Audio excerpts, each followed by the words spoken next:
संविधान द्वारा सिखाया गया एक रिवाज, जनता के लिए बेबाक आवाज। समाजवादी पार्टी से सांसद रामजी लाल सुमन ने बीते दिनों राणा सांगा को लेकर विवादित टिप्पणी की थी, जिसके बाद भारी बवाल देखने को मिला। करणी सेना ने आगरा पहुंचकर प्रदर्शन किया। इन सभी के बीच सपा प्रमुख अखिलेश यादव आगरा पहुंचे हैं और सरकार पर उन्होंने जमकर हमला किया है।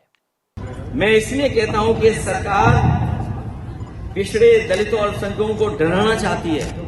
कई मौकों पर हम लोगों ने घटनाओं में देखा है, उनके काम करने के तरीके को देखा है, क्योंकि वो जानते हैं कि पीडीए की ताकत 2027 में सपा को साथ दे रही है। सपा के साथ खड़े हैं पीडीए के लोग। उसे डराएं धमकाएं, और वो डराना धमकाना हम लोगों ने देखा था।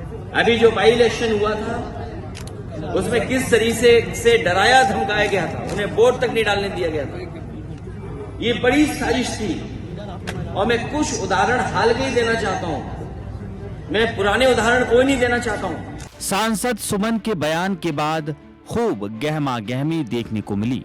पूरे बवाल के बाद सपा प्रमुख अखिलेश यादव भी 19 अप्रैल को सांसद से मिलने आगरा पहुंचे, जहां उन्होंने सरकार पर जमकर हमला बोला है। अखिलेश यादव के दौरे को लेकर सुरक्षा व्यवस्था के पुख्ता इंतजाम किए गए हैं। इसके साथ ही सैकड़ों जवान सांसद के घर के आसपास तैनात हैं। अखिलेश ने मीडिया से बातचीत के दौरान सरकार पर आरोप लगाया कि पीडीए को तोड़ने की कोशिश है। सपा प्रमुख ने कहा कि समाजवादी पार्टी बाबा साहेब अम्बेडकर के संविधान और उसके तहत हमें मिले अधिकारों का पालन करते हुए आगे बढ़ेगी। तलवार लहराने वालों और गाली गलौच करने वालों पर कार्रवाई होगी। अखिलेश यादव ने सपा के राज्यसभा सांसद रामजी लाल सुमन के घर पर करणी सेना की तरफ से किए गए हमले को लेकर कहा कि ये पीडीए को डराने की कोशिश की गई है। उन्होंने कहा कि सांसद के आवास पर अचानक हमला नहीं हुआ, ये हमला एक साजिश के तहत हुआ है।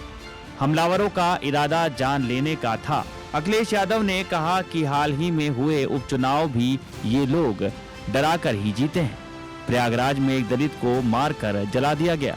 ये एक तरह से दलितों अल्पसंख्यकों को डराने की कोशिश कर रहे हैं। अखिलेश यादव ने कहा कि करणी सेना नहीं, ये योगी सेना है, जिसके लिए सरकार से फंडिंग हो रही है।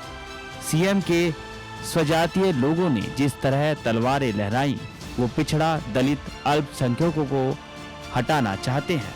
तलवार लहराने पर भी ना तो पुलिस ने कोई कार्रवाई की और ना ही किसी ने विरोध किया। इस तरह के शांतिपूर्ण प्रदर्शन की अनुमति सरकार ने दी थी। उनका इरादा जान लेने का था। ये सब प्रदर्शन सरकार की फंडिंग पर हो रहा है।